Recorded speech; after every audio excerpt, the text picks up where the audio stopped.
So हायड्रोजनचं atomic weight 1 आहे. हायड्रोजनचा molecule हा diatomic आहे, त्यामुळे 2 ऍटमचं वजन 2 असं होणार आहे. त्यामुळे 2 ग्रॅम, ते 2 ग्रॅम घेतलं आपण. आता ह्या 2 ग्रॅम मध्ये जर पार्टिकल्स पाहिले तर असतात 6.022 इंटू 10⁻23 ऍटम्स असतात. सॉरी, मॉलिक्यूल असतात. मॉलिक्यूल असतात आणि ह्याला म्हटलं जातं 1 मोल. याला म्हटलं जातं 1 मोल. लक्षात घ्या. हायड्रोजनच्या केसमध्ये हायड्रोजनचं मॉलिक्युलर मास 2 ग्रॅम आहे. त्या 2 ग्रॅम मध्ये इतके मॉलिक्यूल प्रेझेंट असतात आणि त्याला 1 मोल असं म्हटलं जातं. त्याला 1 मोल असं म्हटलं जातं. बरोबर. आता ते जर तुम्ही ऑक्सिजनचं पाहिलं तर ऑक्सिजनचं ऍटॉमिक वेट 16 आहे. ऑक्सिजनचं ऍटॉमिक वेट किती आहे? 16 आहे. मग ऑक्सिजनचं ऍटॉमिक वेट 16 आहे, लेकिन O2 म्हणजे 2 झाले. मग त्याला 16 ला आपण 16 सॉरी 2 ऍटमचं वेट होईल 32. सो त्याला आपण म्हणू 32 ग्रॅम. त्याच्यात पण 6.022 इंटू 10⁻23 मॉलिक्युल्स असतात. त्याला परत 1 मोल म्हटलं जातं. लक्षात घ्या. आणि क्लोरीनचं जर केस केली तर क्लोरीनचं एकाचं वजन आहे 34.5. 2 ऍटमचं वजन केलं तर ते 71 होतं. ते होतं 71 gram. 71 gram contains 6.022 into 10⁻23 molecules is equal to 1 mole. आता बघा, इथं खास मजा, इथं खास कॉन्सेप्ट आपल्याला अप्लाय करायचा आहे. काय बघतो आपण? आपल्याला ही गोष्ट सगळ्यांना लक्षात आली की 1 मोल म्हणजे किती आहे? तर 6.022 into 10⁻23 याला आपल्याला 1 मोल असं म्हणायचं. ठीक आहे. तेवढे ऍटम्स असले त्याला 1 मोल ऍटम म्हणणार, तेवढे मॉलिक्यूल असतील त्याला 1 मोल मॉलिक्यूल असं म्हणतो आपण. इथं 3 एक्झाम्पल दिले. अजून डेफिनेशन मी सांगितलेली नाही. 3 एक्झाम्पल डेफिनेशन इथंच सांगितली. पहिली मोल कॉन्सेप्ट काय सांगितली? The amount of substance which contains as many as 6.022 into 10⁻23 particles is called as 1 mole. is called as 1. आता कार्बनचं एक्झाम्पल दिलं मगाशी की कार्बन 12 जे आहे त्या कार्बन 12चं जर आपण वेट पाहिलं तर कार्बन 12च्या वेट मध्ये 12 ग्रॅम मध्ये 6.022 into 10⁻23 ऍटम्स प्रेझेंट असतात. त्यामुळं 6.022 into 10⁻23 ला आपण 1 मोल म्हणतोच. म्हणजेच 12 ग्रॅम क्वांटिटी पण 1 मोल आहे. ओके. आता इथं हायड्रोजनचं एक्झाम्पल आहे, ऑक्सिजनचं एक्झाम्पल आहे, क्लोरीनचं एक्झाम्पल आहे. आता या हायड्रोजन मध्ये हायड्रोजनचं मॉलिक्युलर वेट 2 ग्रॅम आहे. या 2 ग्रॅम मध्ये जर हायड्रोजनचे मॉलिक्यूल मोजले तर ते येतात 6.022 into 10⁻23. म्हणजे ह्याला आपण 1 मोल म्हणतो. आणि हायड्रोजनच्या केसमध्ये ती किती? 2 ग्रॅम. कार्बनच्या केसमध्ये किती होती? 12 ग्रॅम. ऑक्सिजनच्या केसमध्ये ऑक्सिजनच्या मॉलिक्यूलमध्ये 32 ग्रॅम घ्यावा लागतो. म्हणजे 32 ग्रॅम ऑक्सिजन जर घेतला तर त्याच्यामध्ये तेवढे पार्टिकल असतात 6.022 10⁻23. त्याला पण 1 मोल म्हणता येतं. कारण ह्या पार्टिकलला आपण 1 मोल म्हणणार आहे ते 32 ग्रॅम मध्ये प्रेझेंट आहे, 32 ग्रॅम मध्ये प्रेझेंट आहे. म्हणून हायड्रोजनची 2 ग्रॅम इज कॉल्ड एज 1 मोल, ऑक्सिजनची 32 gram is called as 1 mole आणि क्लोरीनची 71 gram is also called as 1 mole. आणि का? आपल्याला वेटशी काही देणं घेणं नाही. वेटशी काही देणं घेणं नाही. ज्या वेट मध्ये हे पार्टिकल प्रेझेंट आहेत त्याला आपण 1 मोल असं म्हणतो. मग हे पार्टिकल्स हायड्रोजनच्या 2 ग्रॅम मध्येच प्रेझेंट असतात. हे पार्टिकल ऑक्सिजनच्या 32 ग्रॅम मध्ये प्रेझेंट असतात. किंवा ऑक्सिजनच्या एवढ्या पार्टिकलचं वजन 32 ग्रॅम होतं असंही म्हणू शकतो आपण. किंवा या क्लोरीनच्या इतक्या पार्टिकलचं वजन 71 ग्रॅम होतं म्हणून त्याला 1 मोल असं म्हटलं जातं. समजतंय? पण नंतर लक्षात आलं की हे आहेत कोण? हे 2, 32, 71 आहेत काय? These are the molecular weight of these substances. These are molecular weight of these substances. आणि म्हणून डेफिनेशन तयार असे होते कळतं की molecular weight in gram must be known as 1 mole. Must be known as 1 मोल. कुठल्याही पदार्थाचं मॉलिक्युलर वेट हे 1 मोल असतं. त्याचं कारण असं, कुठल्याही पदार्थाच्या 1 मोल मध्ये 6.022 into 10⁻23 मॉलिक्युल्स असतात. मॉलिक्युल. इथं पदार्थ आपण मॉलिक्युलर फॉर्म मध्ये घेतला, इथं आपल्याला मॉलिक्युल्स मिळाले. आपण जर पदार्थ ऍटॉमिक फॉर्म मध्ये घेतला तर तेवढे ऍटम्स प्रेझेंट असतील. फरक लक्षात घ्या. पदार्थ मॉलिक्युलर फॉर्म मध्ये घेतला तेवढे मॉलिक्युल्स असतील. पदार्थ जर ऍटॉमिक फॉर्म मध्ये घेतला तेवढे ऍटम्स असतील. आता फॉर एक्झाम्पल या बाजूला येऊ आपण. इथं पण आपण हेच घेणार आहे बघा, हायड्रोजन घेणार आहे. आता हे इथं संपलं हायड्रोजन. आता हायड्रोजनचं ऍटॉमिक वेट 1 ग्रॅम आहे. 1 ग्रॅम मध्ये किती पार्टिकल असतील? 6.022 into 10⁻23 ऍटम्स. त्याला पण आपण 1 मोल ऍटम असं म्हणणार आहे. त्याला 1 मोल ऍटम म्हणणार. ते जर आपण ऑक्सिजनचं घेतलं तर ऑक्सिजनचं ऍटॉमिक वेट 16 आहे. 16 ग्रॅम. त्याच्यात पण पार्टिकल असतील 6.022 into 10⁻23 ऍटम्स. त्याला आपण 1 मोल ऍटम असं म्हणणार आहे. आणि जर क्लोरीनची केस घेतली तर क्लोरीनचं वजन आहे 35.5 म्हणजे 35.5 ग्रॅम कंटेन 6.022 into 10⁻23 atoms. त्याला म्हणणार आहे आपण 1 मोल ॲटम. 1 मोल ॲटम. ओके, आता माझं उदाहरण लिहून झालेलं त्याचा फरक लक्षात घ्या. उदाहरण लिहून झालेला त्याचा फरक लक्षात घ्या. ही जी बाजू दिसते ह्या बाजूला पदार्थ इलेमेंट हे ऍटॉमिक फॉर्म मध्ये घेतले आणि ही जी बाजू दिसते इथं तुम्हाला एलिमेंट हे मॉलिक्युलर फॉर्म मध्ये दिसते. ऍटम ही वेगळी गोष्ट आहे आणि मॉलिक्युल ही वेगळी गोष्ट आहे, बरोबर ना. हायड्रोजनचा ऍटम एकटा असतो पण हायड्रोजनचा मॉलिक्युल नेहमी 2 ऍटमचा बनलेला असतो, हे लक्षात घ्या. त्याला आपण कालच तो टॉपिक पाहिला, ऍटॉमिसिटी. ऍटॉमिसिटीचा अर्थ आहे किती ऍटम्स प्रेझेंट आहेत एका मॉलिक्युल मध्ये, that is called as atomicity. How much number of atoms are present in a molecule of compound is called as atom. तर जसं हायड्रोजनचा मॉलिक्युल नेहमी H2 असतो म्हणून आपण H2 लिहितो, कारण त्याच्यामध्ये हायड्रोजनच्या मॉलिक्युल मध्ये 2 ऍटम असतात. ऑक्सिजनच्या ऍटम मध्ये 2 ऍटम असतात. ऑक्सिजनच्या मॉलिक्युल मध्ये 2 ऍटम असतात. क्लोरीनच्या मॉलिक्युल मध्ये 2 ऍटम असतात आणि ओझोनच्या मॉलिक्युल मध्ये 3 ऑक्सिजनचे ऍटम असतात, हो की नाही. ओझोनच्या मॉलिक्युल मध्ये 3. ओझोन म्हणजे O3 ना, जो ओझोन गॅस आपल्याला माहितीये. ओझोनचा मॉलिक्युल O3 असतो म्हणजे ओझोनच्या एका मॉलिक्युल मध्ये 3 ऑक्सिजन ऍटम असतात. सो मॉलिक्युल वेगळा असतो आणि ऍटम वेगळा असतो. ऍटम हा एकटाच असतो. हायड्रोजनचा ऍटम एकटा असतो ज्याचा ऍटॉमिक वेट 1 आहे. ऑक्सिजनचा ऍटॉमिक वेट एकटा असतो ज्याचं वजन 16 ग्रॅम आहे. त्याच्यानंतर क्लोरीनचा 35.5 आहे एकटा ऍटमचं वजन, असं आहे. त्यामुळे हे जे घेते ते आपण ऍटॉमिक वेट घेते आणि हे जे घेते ते आपण मॉलिक्युलर वेट घेतो. Okay, molecular weight. आणि हे जे घेते ते ऍटॉमिक वेट. त्यामुळे molecular weight expressed in gram is called as 1 mole. Molecular weight expressed in gram is called as 1 mole. कारण असं आहे, मॉलिक्युलर वेट मध्ये 6.022 into 10⁻23 मॉलिक्युल्स असतात आणि इकडं आपण त्यांचे ऍटॉमिक वेट घेतलेले आणि ऍटॉमिक वेट मध्ये असं होतं, ऍटॉमिक वेट मध्ये 6.022 into 10⁻23 ऍटम्स असतात. त्यामुळे इथं लक्षात घ्या, इथं मी ऍटम शब्द वापरेल. हे बघा, इथं ऍटम लिहिलेलं आणि इथं मॉलिक्युलर लिहिलंय. म्हणजे पदार्थ जर मॉलिक्युलर फॉर्म मध्ये घेतला तर तेवढे मॉलिक्युल प्रेझेंट असतात आणि पदार्थ जर ऍटॉमिक फॉर्म मध्ये घेतला तेवढे ऍटम्स प्रेझेंट असतात. आणि म्हणून ह्याला मोल ऍटम असा शब्द वापरलेला आहे. हा मोल ऍटमच शब्द वापरायचा आहे, इथं मोल म्हणू शकत नाही. आपल्याला मेन कॉन्सेप्ट जो पाहिजे तो मोलचा पाहिजे. आणि ज्यावेळेस आपण मोल म्हणतो त्यावेळेस नॉर्मली असं असतं. म्हणजे कुठल्याही पदार्थाचं, एनी सबस्टन्स, कुठल्याही पदार्थाचं molecular weight express in gram is called as 1. Molecular weight express in gram is called as 1 आणि atomic weight express in gram is called as mole atom. तेव्हा मोल ऍटमला मोल ऍटमच म्हणावं लागतं. तिथं मोल मॉलिक्युल म्हणता येणार नाही की नुसतं मोल म्हणता येतं. इथं मात्र आपल्याला मोल म्हणता येतं किंवा मोल मॉलिक्युल म्हणता येतं. तुम्ही मोल मॉलिक्युल म्हणलं तरी तेच आहे आणि नुसतं मोल म्हणलं तरी त्याला तेच आहे. जसं मॅथ्स मध्ये 1x is equal to x, काही नाही. मॅथ्स मध्ये आपण असं काय करत नाही ना, x is equal to 1x. वाचताना आपण काय वाचतो, एक्सच वाचतो ना, 1x वाचतो. तो 1x जसं आपण वाचत नाही तसं मोल म्हणलं की मोल मॉलिक्युल, मोल मॉलिक्युल म्हणलं की मोल. त्याला मोल मॉलिक्युल नाही म्हणलं तरी त्याचा अर्थ मोलच असतो. हा यातला महत्वाचा मुद्दा आहे. समजतं सगळ्यांना. आपण हे जास्त वापरणार, हे प्रॅक्टिस मध्ये हे नाही अजिबात, हे कुठंच वापरणार नाही. हे फक्त न्यूमेरिकल सॉल्व्ह करत असताना तुम्हाला महत्वाचा उपयोग येईल म्हणून हा पाठ केला. त्याला मोल ऍटम असं म्हणतात. आता थोडक्यात त्याची लक्षात घ्या, डेफिनेशन सांगतो मी तुम्हाला. सगळ्यात पहिली डेफिनेशन असे mole concept. The amount of substance which contains as many as 6.022 into 10⁻23 particle is called as a mole. ज्या क्वांटिटीमध्ये 6.022 into 10⁻23 पार्टिकल्स प्रेझेंट असतात त्या क्वांटिटीला 1 मोल असं म्हणतात. जसं 12ला 1 डझन असं म्हणतात तसं 6.022 ला 10⁻23 ला 1 मोल असं म्हणतात. And it is found that molecular weight of any substance always contains 6.022 into 10⁻23 molecules. आणि एवढे मॉलिक्युल जर असतील तर this quantity must be called as 1 mole. कारण ह्या क्वांटिटी आपण 1 मोल म्हणतो, मग ही क्वांटिटी आपोआपच 1 मोल झाली. समजते? So in that sense molecular mass of any substance contains 6.022 into 10⁻23 particles and that's why it is called as 1 mole. त्यामुळे त्याला 1 मोल असं म्हणतो. ठीक आहे.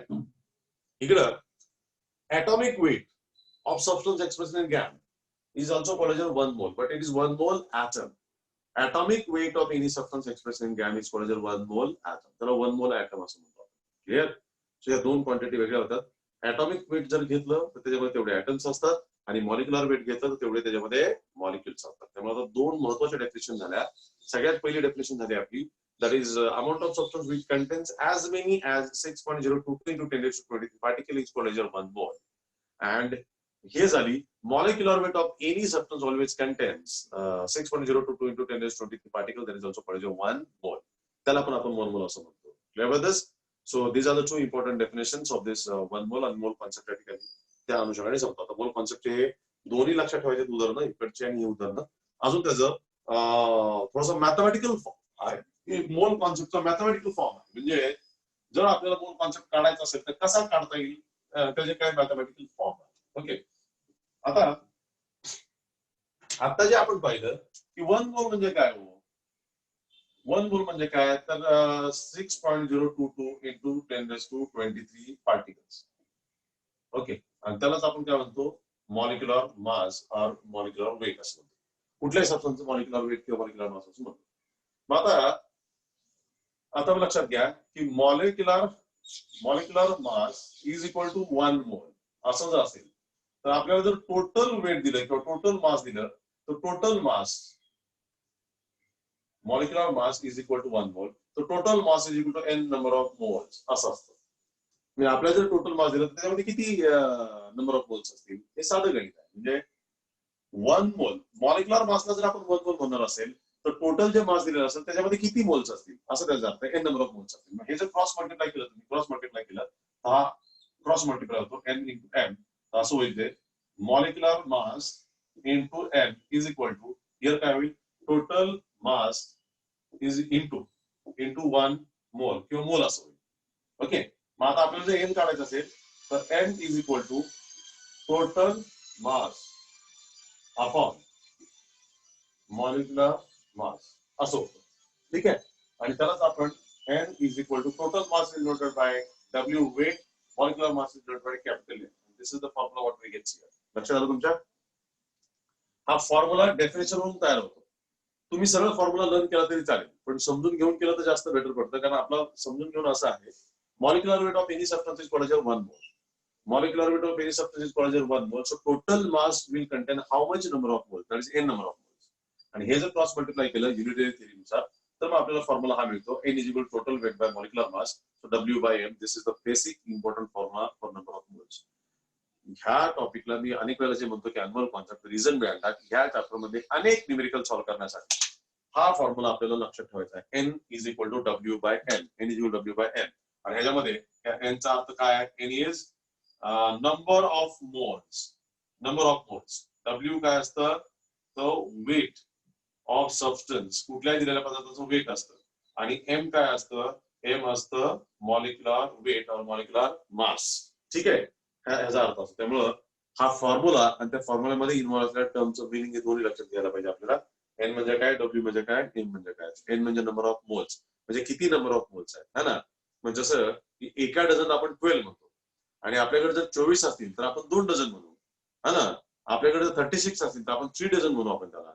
आपल्याकडे 48 पेरू असतील तर त्याला आपण 4 डझन असं म्हणू शकतो आपण, है ना. म्हणजे किती नंबर ऑफ मोल्स आहेत असं.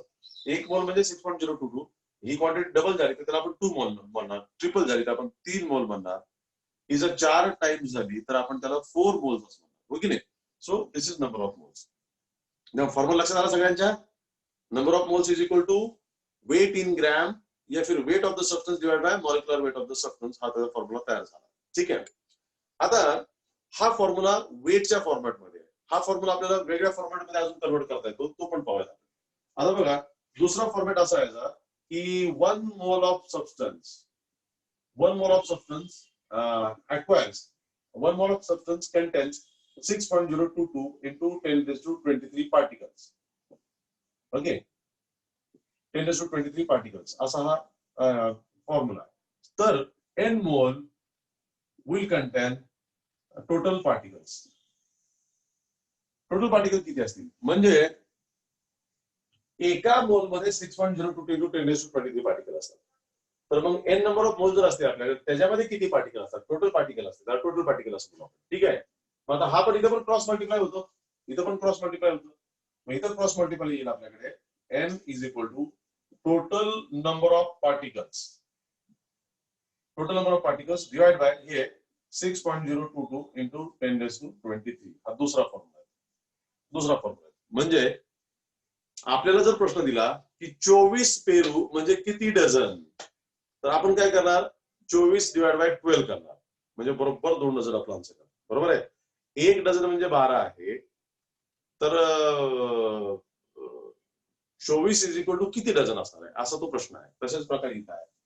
एका मोल मध्ये एवढे पार्टिकल असतात. 1 मोल कंटेन्स 6.02 into 10⁻23 पार्टिकल्स. तर मग एन नंबर ऑफ मोल असतील आपल्याकडे. एनची किंमत 1 2 3 4 किती असू शकते. आपल्याकडे जर एन नंबर ऑफ मोल्स असतील तर त्यांचं टोटल किती पार्टिकल असणार. टोटल पार्टिकल्स म्हणजे ती संख्या असणार म्हणजे याला मल्टिप्लाय विथ डिवाइड जी काय असेल ती असणार. क्रॉस मल्टिप्लाय केलं तर n is equal to total particle divide by 6.02 into 10⁻23 हा दुसरा फॉर्म्युला आहे. म्हणजे बघा नंबर ऑफ मोल्स कॅल्क्युलेट करण्याचा सगळ्यात बेसिक फॉर्म्युला हा जो वेटच्या फॉर्मॅटमध्ये आणि हा टोटल पार्टिकलच्या फॉर्मॅटमध्ये. Total particle divide by 6.02 into 10⁻23 केलं तरी आपल्याला नंबर ऑफ मोल्स मिळणार आहेत कुठल्याही पदार्थाचे कुठल्याही सबस्टन्सचे मिळणार आहे. ठीक आहे. आणि यातला तिसरा फॉर्म्युला ओके तिसरा फॉर्म्युला तो काय बघा लक्षात घ्या. आता 1 mole of substance always acquire 22.4 dm³ volume at STP. ठीक आहे. So 1 mole of any substance always acquires 22.4 dm³ volume. 1 मोल ह्याच व्हॉल्यूम किती असतं तर 22.4 dm³ असतं. ठीक आहे ना. सो जसं आपण दूध आणलं तर दुधाचं व्हॉल्यूम 1 लिटर असतं आहे ना. 1 लिटर दूध किती असतं आपल्याला माहिती आहे तेवढंच असतं. ते थोडं जास्त कमी असेल तर आपण म्हणतो ना 1 लिटरपेक्षा जास्त आहे 1 लिटरपेक्षा कमी आहे. 1 लिटरचं व्हॉल्यूम फिक्स आहे. तसं 1 मोल कुठल्याही सबस्टन्सचा जर आपण 1 मोल घेतला तर तो 22.4 dm³ व्हॉल्यूम अक्वायर करतो ऍट एसटीपी. तेवढंच व्हॉल्यूम असतं त्याचं 22.4 dm³ असतं. मग आपल्याकडे जर एन नंबर ऑफ मोल्स असतील तर त्यांचं व्हॉल्यूम किती असणार आहे त्याला आपण टोटल व्हॉल्यूम असं म्हणतो. टोटल व्हॉल्यूम असतो. मग हा पण क्रॉस मल्टिप्लाय होतो. मग हा क्रॉस मल्टिप्लाय झाला की काय होईल एन इंटू मतलब n number of moles into 22.4 dm³ is equal to total volume into 1 mole असं होईल. मग एन इज इक्वल टू काय होणार आहे तर टोटल व्हॉल्यूम अपॉन 22.4 dm³ असं होणार. हा तिसरा फॉर्म्युला. हा तुमचा पहिला फॉर्म्युला हा तुमचा दुसरा फॉर्म्युला आणि हा तुमचा तिसरा फॉर्म्युला. असे 3 फॉर्म्युले तयार होतात. 3 फॉर्म्युले तयार झाले कशाचे मोल कॉन्सेप्ट. बघा आता मोल कॉन्सेप्ट अवघड जाण्याचं कारण हेच आहे. थोडंसं खरं तर अवघड नाहीये तो कॉन्सेप्ट. खूप सोपा आहे. खूप सोपा आहे कारण आपल्याला प्रत्येक न्यूमेरिकल मध्ये मोल कॉन्सेप्ट लागणार आहे. पण मग तो आपल्याला समजून घ्यायला पाहिजे की काय नक्की एक्झॅक्टली मोल कॉन्सेप्ट म्हणजे काय आहे आणि कसं आहे ते जर आपण समजून घेतलं तर सोपं होईल. क्लिअर लक्षात आलं. सगळ्यात पहिलं आलं की मोल कॉन्सेप्ट हा formula N is equal to W by M. N is number of moles, W is the weight of substance and M is the molecular weight of substance. आपल्याकडे जर सबस्टन्स हा वेटच्या फॉर्म मध्ये दिला असेल तर आपण हा फॉर्म्युला यूज करू. ओके. आपल्याकडे जर समजा क्वांटिटी दिली असेल किती पार्टिकल प्रेझेंट आहेत हे दिलं असेल इथं जेवढे काय पार्टिकल असतील त्याला 6.022 ने डिवाइड करा आपल्याला परत त्या पदार्थाचे नंबर ऑफ मोल्स मिळतील. म्हणजे पार्टिकलच्या फॉर्म मध्ये असेल तरी आपण नंबर ऑफ मोल्स काढू शकतो. आणि समजा व्हॉल्यूमच्या फॉर्मॅट मध्ये दिलं असेल व्हॉल्यूमच्या फॉर्मॅट मध्ये तर total volume divide by 22.4 dm³ is nothing but the number of moles. तिन्ही पद्धतीने आपण नंबर ऑफ मोल्स काढू शकतो. इथं वेटच्या फॉर्मॅट मध्ये इथं व्हॉल्यूमच्या फॉर्मॅट मध्ये आणि इकडे टोटल पार्टिकलच्या फॉर्मॅट मध्ये. हीच खासियत आहे नंबर ऑफ मोल्सची आणि ते फक्त आपण लक्षात घेतलं पाहिजे की this is for the number of moles. Clear काय शंका तुम्हाला या ठिकाणी. सो हा नंबर ऑफ मोल्स आहे. त्यामुळे number of moles is a very important concept. त्याच्यामध्ये परत एकदा बघूया आपण 4 गोष्टी पाहिल्या. Number 1 definition. मोल कॉन्सेप्टची डेफिनेशन काय पाहिली आपण. मोल कॉन्सेप्टची डेफिनेशन ही आहे the amount of substance which contains as many as 6.022 into 10⁻23 particle is called 1 mole. त्याला आपण 1 मोल असं म्हणतो. ओके. दुसरं हे पाहिलं आपण की मोल इज डिवायडेड इनटू मोल मॉलिक्यूल और मोल और यू कॅन से मोल ऍटम. तो मोल मॉलिक्यूल काय होता आपण पाहिला होता इकडे. Mole molecule is molecular weight of substance express in gram called 1 मोल.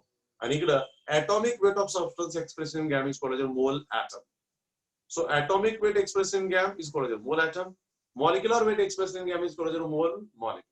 हे आपण इकडे पाहिजे. क्लिअर.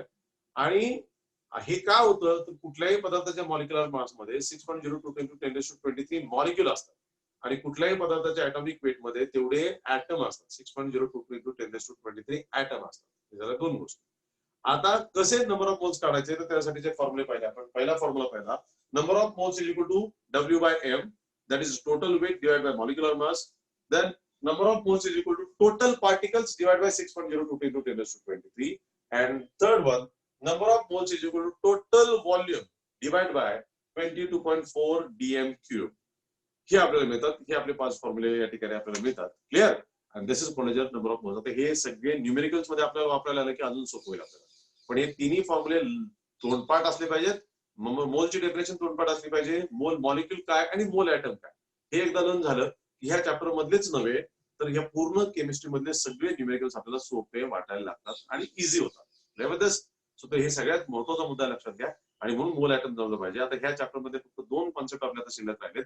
एक कॉन्सेप्ट म्हणजे you can say average atomic weight and average molecular weight आणि डाल्टन ऍटॉमिक वेट. मग हा चॅप्टर संपेल. उद्याच्या लेक्चर मध्ये आपण ते संपून घेऊयात आणि हा चॅप्टर आपला त्या ठिकाणी संपेल. ठीक आहे. फक्त जाता एक महत्वाची अनाउन्समेंट आहे. आपली गनिमी ऍप आणि न्यूक्लिअर अकॅडमी हे दोन्ही पण अनेक ऍक्टिव्हिटी करायला आपण करत असतो. आपल्या nuclear academy coaching classes, Eklavya classes आणि गनिमीच्या माध्यमातून. तर आपण सातत्याने काही ऍक्टिव्हिटी करत असतो. तर आता येत्या ह्याच्यामध्ये 5 तारखेला आपल्याला माहिती आहे 5 तारखेला काय असतं, काय खास असतं 5 तारखेला? 5 तारखेला काय असतो? टीचर्स डे असतो. Very good, very good. Teachers day असतो ना. ओके. हा, मग त्या टीचर्स डेच्या निमित्तानं तुम्ही काय शाळेमध्ये वगैरे काय केलं का कधी?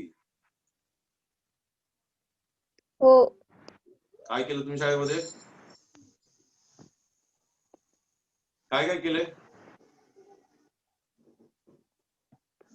ओके, ठीक आहे. मी स्क्रीन शेअर केलेली आहे. तुम्हाला दिसते स्क्रीन शेअर? तुमच्या स्क्रीनवर दिसतंय का स्क्रीन शेअरिंग? हो दिसतंय. काय दिसतंय वाचा बरं, कुणी पण वाचा.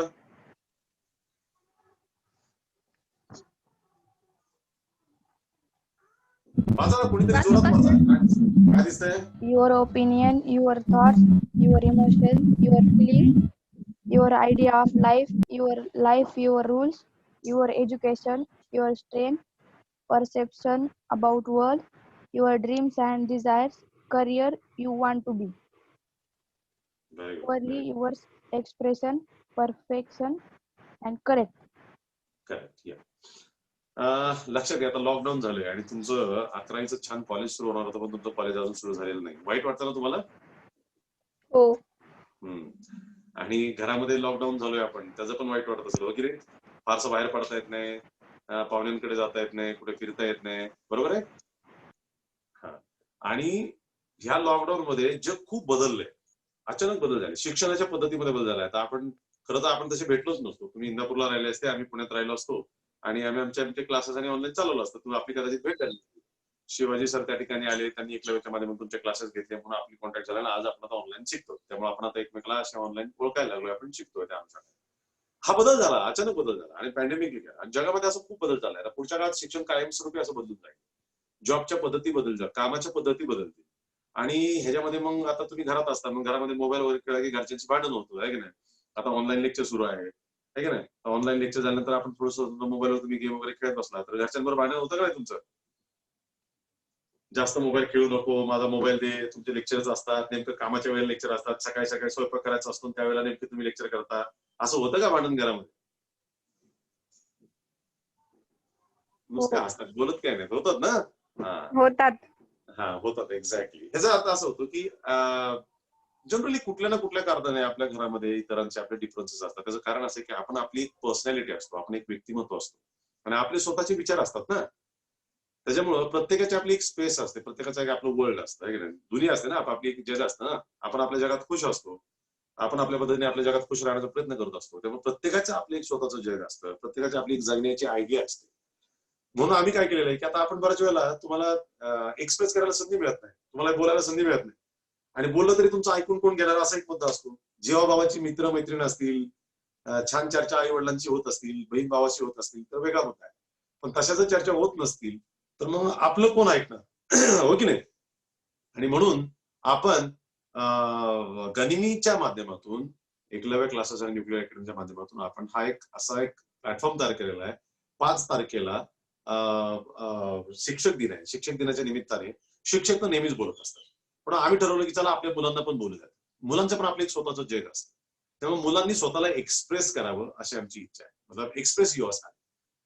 तुमचे एक स्वतःचं जग असतं, तुम्हाला काय वाटतं ते तुम्ही बोलायचं. तुमच्या ओपिनियन आहे, तुमचे थॉट्स आहेत, तुमचे इमोशन्स आहेत, तुमच्या फिलिंग्स आहेत, तुमचं एक थिंकिंग असतं, आहे की नाही. स्वतःच्या जगण्याबद्दल तुमची एक आयडिया असते, युअर आयडिया ऑफ लाईफ. स्वतःच्या लाईफची तुम्ही काहीतरी कल्पना केली असते ना. तुम्हाला काहीतरी लाईफमध्ये छान शिक्षण घ्यायचंय, काहीतरी चांगला अधिकारी बनायचंय, काहीतरी डॉक्टर इंजिनियर बनायचं असेल, किंवा काही जणांना प्रगत शेतकरी किंवा अजून वेगळं काय बनायचं, काही जणांना परदेशात जायचं असेल, हो की नाही, कुठं जायचं असेल. आता माझे अनेक मित्र, आम्ही ज्यावेळेस शिकत होतो, मी पण तुमच्यासारख्या ग्रामीण भागात आलो, परंतु मी इंजिनिअरिंग केलं नाही आणि माझ्या काही मित्रांनी इंजिनिअरिंग केलं. आज ते परदेशात आहेत, काही अमेरिकेत आहेत, काही इंग्लंडमध्ये आहेत. अगदी आपल्यासारखी ग्रामीण भागातली भाषा बोलणारी मुलं पण आज इंग्लंड अमेरिकेसारख्या देशात ते काम करतात. भारी वाटतं आपल्याला की आपले मित्र आहेत. असं तुमची इच्छा असेल काय की आपण परदेशात जावं, परदेशात आपण शिक्षण घ्यावं जावं, तर मग असे तुमचे काही ड्रीम असू शकतात, लाईफच्या कल्पना असू शकतात, पण त्यासाठी अभ्यास करावा लागेल. त्यासाठी तुमची एज्युकेशनचा काय प्लॅन आहे किंवा तुमची स्वतःची स्ट्रेंथ काय आहे, तुम्हाला काय वाटते तुमच्यामध्ये सगळ्यात स्ट्रॉंग काय आहे, हा, तुमची डिझायर काय आहे, नाही का. ह्या अशा अनेक गोष्टी आपल्यामध्ये असतात आणि आपली स्वतःची एक करिअर बद्दल, जगण्याबद्दलची एक कल्पना असते. तर ह्यासाठी आपण हा प्लॅटफॉर्म तयार केलेला आहे की आम्ही सगळ्या विद्यार्थ्यांसाठी एक स्पर्धासारखे वातावरण ठेवलेलं आहे 5 तारखेला. आणि जो आपली सगळीच मुलं त्याच्यामध्ये पुण्यातली आणि सगळी आपल्याला जोडलेली जवळजवळ 100 ते 125 मुलं त्या कार्यक्रमामध्ये असणार आहेत. 5 तारखेला दुपारी 4:15 वाजता.